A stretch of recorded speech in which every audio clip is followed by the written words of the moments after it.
बिस्मिल्लाहिर्रहमानिर्रहीम। अस्सलाम वालेकुम। अवामी पाकिस्तान जिंदाबाद। जनाब, मैं बोल रहा हूँ मंजूर आज़ाद। आज हमारा टॉपिक है कि नवाज़ शरीफ साहब की किसी भी आर्मी चीफ से क्यों नहीं बनती। तो इस सवाल का जवाब लेना होगा और इसका भी नतीजा भी निकालना होगा कि नवाज़ शरीफ की इस तबीयत से पाकिस्तान पर क्या असर पड़ता है, पाकिस्तान की सियासत पर क्या असर पड़ता है और अफवाज पाकिस्तान पर क्या असर पड़ता है। जनाब, तो हम देखते आए हैं कि नवाज़ शरीफ जब भी वज़ीर आज़म बने हैं तो उसी की किसी भी आर्मी चीफ के साथ बनी नहीं। वो जनरल आसिफ नवाज जंजुआ पहले आर्मी चीफ थे जब नवाज़ शरीफ को पहली हुकूमत मिली, तो उसके साथ भी उसकी नहीं बनी और बहुत अनबन चलती रही। आखिरकार पाकिस्तान के उस आर्मी चीफ का अंजाम ये हुआ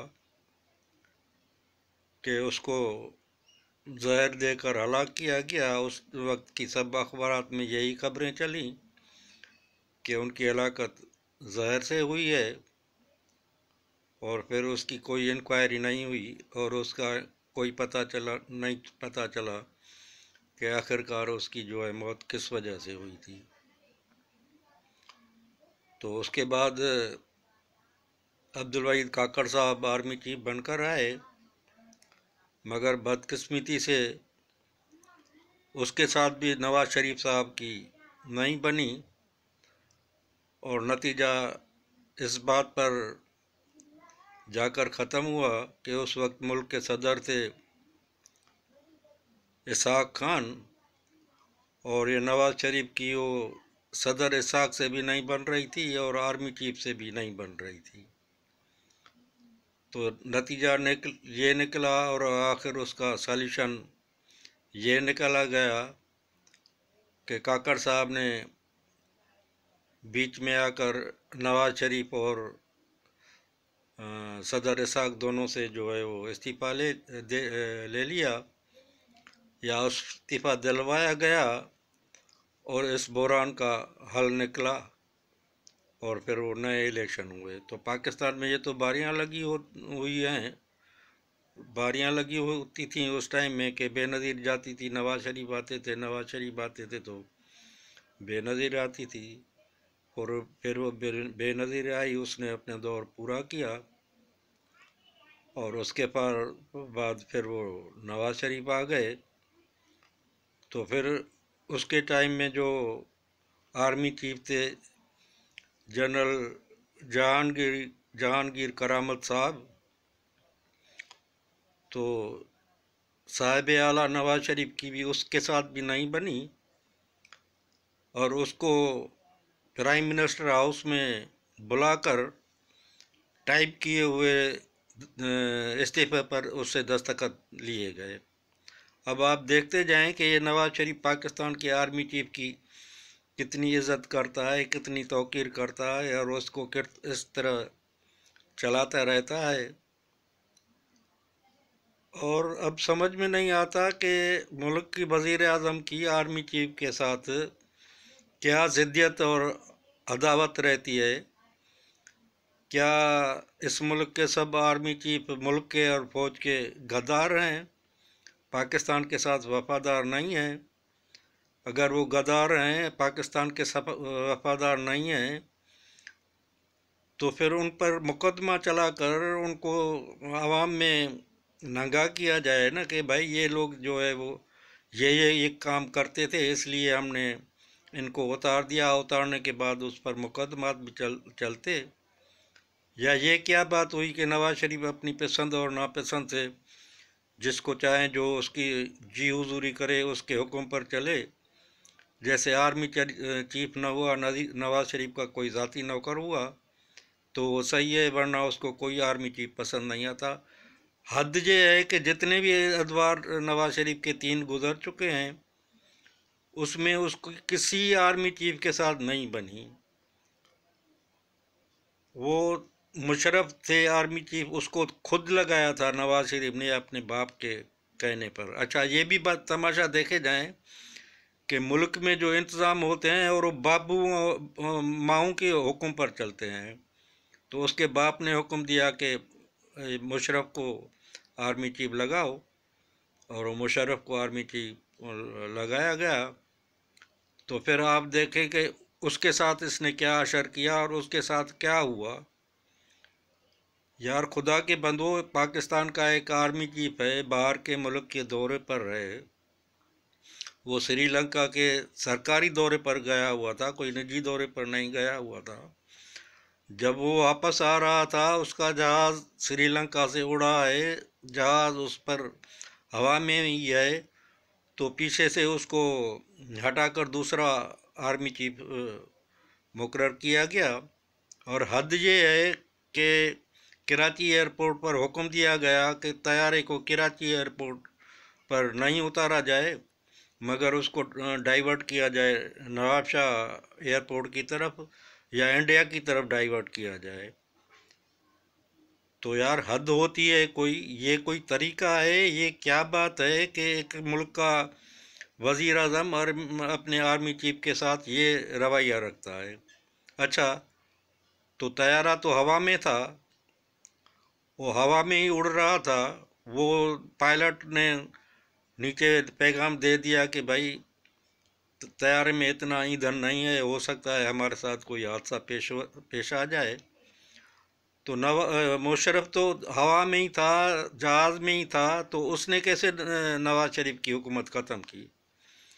ख़त्म तो नीचे वाले जनरलों ने उसकी हुकूमत ख़त्म की। मुशर्रफ पर किस तरह ये इल्ज़ाम आता है कि मुशर्रफ ने नवाज शरीफ की हुकूमत ख़त्म की? और फिर नीचे आईजी सिंध को हुक्म था, और वो सिंध का उस वक्त निगरान वज़ीर आला बना हुआ था वो सैयद साहब, उसको हुक्म दिया गया कि अगर तैयारा कराची के एयरपोर्ट पर उतरे, तो ये सारी अपनी पुलिस लेकर उधर गए थे, तो उसको मुशर्रफ साहब को गिरफ्तार किया जाए। अब ये तरीके देखते जाएं आप, जिसको शरीफ कहते हैं और जिसका नाम भी नवाज शरीफ है, वो अपने आर्मी चीफ के साथ क्या हशर करता है। तो एक आर्मी चीफ को तो जहर देकर मरवाया गया, और दूसरे आर्मी चीफ के साथ ये प्लान बनाया गया था कि उसको नीचे, अगर कराची के एयरपोर्ट पर जहाज उतारा जाए तो उसको नीचे गिरफ्तार किया जाए। गौसली शाह साहब उस वक्त निगरान वज़ीर आला थे, वो सिंध के चुने हुए वज़ीर आला भी नहीं थे। तो ये पाकिस्तान में गुंडागर्दी हुकूमतें, और ये पाकिस्तान के वो जो वज़राए आला हैं और वज़ीर आज़म हैं, जो आला कुर्सियों पर बैठे होते हैं, उनकी लाकानूनीयत और गुंडागर्दी देखते जाएं। तो नवाज का तैयारा तो उधर हवा में ही था, फिज़ा में ही था, तो नीचे के फौज ने वो जो है बगावत कर दी और नवाज शरीफ को भी गिरफ़्तार कर दिया। और वो जो टेक ओवर करके मुशर्रफ के जहाज़ के उतरने से पहले ही टेक ओवर हो गया था पाकिस्तान में फ़ौज की तरफ से। ये मुशर्रफ ने कोई मार्शल नहीं लगाया था, मगर वो जो आर्मी चीफ था, जब वो नीचे उसका जहाज़ कराची एयरपोर्ट पर उतारा गया, तो उधर कराची के कोर कमांडर जनरल मामून ने जाकर उसको इस्तकबाल किया, और फिर उसको बिठाया गया। मार्शल लॉ भी उस वक्त नहीं उसने लगाया था, मगर उसको बिठाया गया था और नवाज शरीफ को गिरफ्तार किया गया था। फिर तो नवाज शरीफ पर उसका तैयारा अगवा का केस भी चला। भाई ये सीधा साधा अगवा तैयारा था, रिकॉर्ड है, वो सिविल एविएशन में रिकॉर्ड है। इन लोगों ने अहकाम दिए थे कि तैयारे को नीचे नहीं उतरने दिया जाए। तो ये अगवा नहीं है तो और क्या है? अगवा को क्या कहा जा सकता है? तो नवाज शरीफ के दिमाग में और उसके सरिया लगा हुआ है उसके कंधे पर। नवाज शरीफ के दिमाग में ऐसी हवा है कि वो किसी आदमी को अपने सामने कुछ नहीं समझता। पहले तो सबसे बड़ा सवाल ये उठता है कि भाई तुमने 3 नहीं 4 आर्मी चीफ बदले अपने जो भी जितने भी अदवार थे, तो क्या ये सब के सब आर्मी चीफ मुल्क के गद्दार थे? एक तुम ही मुल्क के वफादार हो। अगर बिलफर्ज वो गद्दार थे तो फिर उस पर उन पर तुमने केस क्यों नहीं चलाया? उनको उनके करतूत अवाम को क्यों नहीं बताए? ये क्या बात है कि तुम अपनी ज़ाती ज़िद्दत से, ज़ाती पसंद नापसंद से आर्मी चीफ की इसकी इतनी बेतौर तोकीरी करते रहे हो, सारी दुनिया में पाकिस्तान की आर्मी को ख्वार करते रहो कि पाकिस्तान के आर्मी चीफ की ये इज़्ज़त होती है। जब वज़ीर आज़म दिल चाहता है, किस दुनिया के किसी दूसरे मुल्क में भी इस तरह होता है? और किसी एक वज़ीर आज़म ने दुनिया में इतने आर्मी चीफ तब्दील किए हैं? तो इस आदमी के दिमाग में एक गुरूर और तकबर बैठा हुआ है कि हर आदमी, इसके मुकाबले का दूसरा सबसे बड़ा ओहदा तो आर्मी चीफ का ही है ना मुल्क में, तो इसका ये गुरूर और तकबर है कि जैसे मैं कहूँ वैसे आर्मी चीफ कहे करे। अगर वो उसके हुक्म पर आर्गू करेगा या इसकी कोई बात नहीं मानेगा तो ये इसको पसंद नहीं आएगा और ये उसको उतार देगा। तो ये कौन सा कानून है? ये किस तरह का अखलाकी जवाज़ है? तो क्या सब आर्मी चीफ ख़राब थे? चारों आर्मी चीफ ख़राब थे? एक नवाज शरीफ ही सही और अच्छा आदमी था?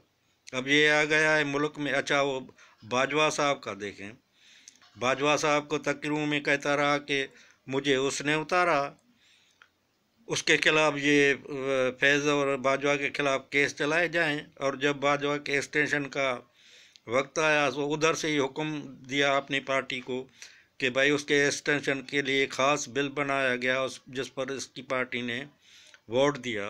इसकी पार्टी नवाज शरीफ के हुक्म के सिवा वोट दे सकती थी, तो उसने खुद वोट देकर बाजवा को एक्सटेंशन दिलवाई। और अब जब आने वाला था तो उधर से अहकामात चल रहा। भाई तुम किस हैसियत से अहकामात और ये मुतालबे करते हो कि बाजवा पर केस चलाया जाए, फैज़ हमीद पर केस चलाया जाए? तुम एक आम आदमी हो, मगर उधर लंदन में तो तुम कन्विक्टेड मुजरिम थे, तुम सज़ा याफ्ता और इश्तिहारी हो भागे हुए मुजरिम थे। तुम किस हैसियत में उधर से ये अहकामात और मुतालबे करते थे? तो ये आप देखते जाएं इन सियासतदानों की पाकिस्तान के साथ और पाकिस्तान की अफवाज के साथ क्या खिलवाड़ करते रहते हैं। और फिर ये बोलते हैं कि भाई अफवाज पाकिस्तान जो है वो पाकिस्तान की गद्दार है, वो पाकिस्तान की वफादार नहीं है। सिर्फ ये सियासी जो है भगोड़े और सियासी तमाशे लगाने वाले ये लोग पाकिस्तान के वफादार हैं। अच्छा, अब ये आए हैं तो किसी डील के तहत ही आए ना। वो बेनज़ीर भी मुशर्रफ से डील करके आई थी अपने सारे गुनाह और केस माफ़ करवा के, सज़ा माफ़ करवा के आई थी। ये भी डील के तहत आया है और डील के तहत ही इसको अदालतों की सहूलतें मिल रही हैं। तो देखें कि ये इसकी डील और ये कितनी, मैं आज प्रेडिक्शन कर देता हूँ कि आसिम मुनीर साहब हाफिज़ वो एक शरीफ आदमी लगते हैं, मगर मैं आपको बता देता हूँ कि नवाज शरीफ अगर वज़ीर आज़म खुदा न खास्ता का लफ्ज़ मैं दोबारा दोहराता हूँ बन गया, तो आप देखना कि ये आसिम मुनीर साहब के साथ क्या करता है और पाकिस्तानी अफवाज के साथ ये क्या खिलवाड़ करता है।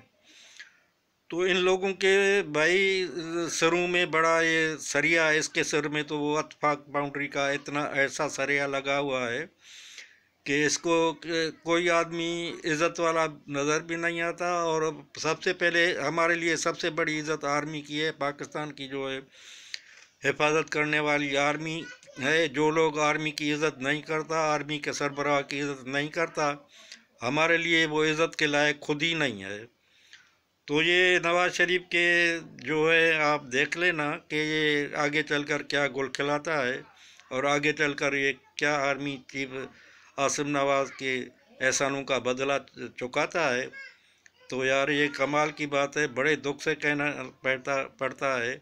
और वो भुट्टो जिसने अपनी चालाकियाँ करके और अपने खेल खेल कर पाकिस्तान को तोड़ा, शेख मुजीब को हुकूमत नहीं दी और सारा इल्ज़ाम फिर फ़ौज पर लगा दिया। भाई यहया खान ने तो असेंबली का इजलास तलब किया था, तुमने क्यों इस असेंबली के इजलास का बायकॉट किया और क्यों तुमने जंग लगवाई?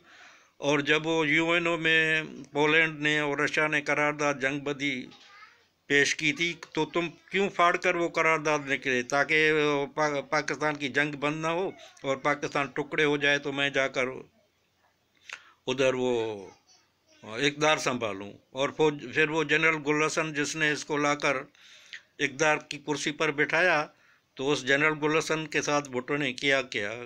कार में अगवा लेकर करके ले गए गुलाम मुस्तफ़ा जतोई, गुलाम मुस्तफ़ा खर उसको, और लाहौर के एक बंगले में बंद करके टाइप किए हुए इस्तीफा पर उसके साइन ले लिया और जनरल गुल हसन को हटा दिया।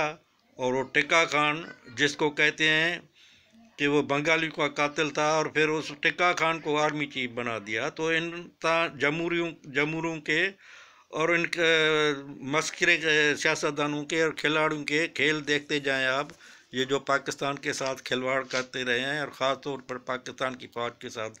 पाकिस्तान तोड़ा भुट्टो ने और इल्ज़ाम लगाते। मुझे तो ये सहाफ़ी जो लोग हैं, ये टर्डे सहाफ़ी आजकल के पैदा हो गए हैं। भुट्टो ने फ़ौज ने मुल्क, भाई फ़ौज ने किस तरह मुल्क तोड़ा, तुमको उस दिनों की हिस्ट्री का कोई पता है? फ़ौज ने तो इंतखाबात कराए, उसमें शेख मुजीब चुनकर आया। याया खान ने ऐलान कर दिया, वो तारीखों के अखबार देखें, उसने कहा कि आइंदा का वज़ीर आज़म शेख मुजीब है।